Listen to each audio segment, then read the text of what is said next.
पहलवानों को कुछ लोग आते ना लड़ी वो अफसोस का मुकाम है।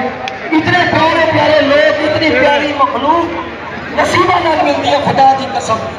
हर भी वक्त अगर कोई पहलवान लेना चाहते मैदान में जाओ।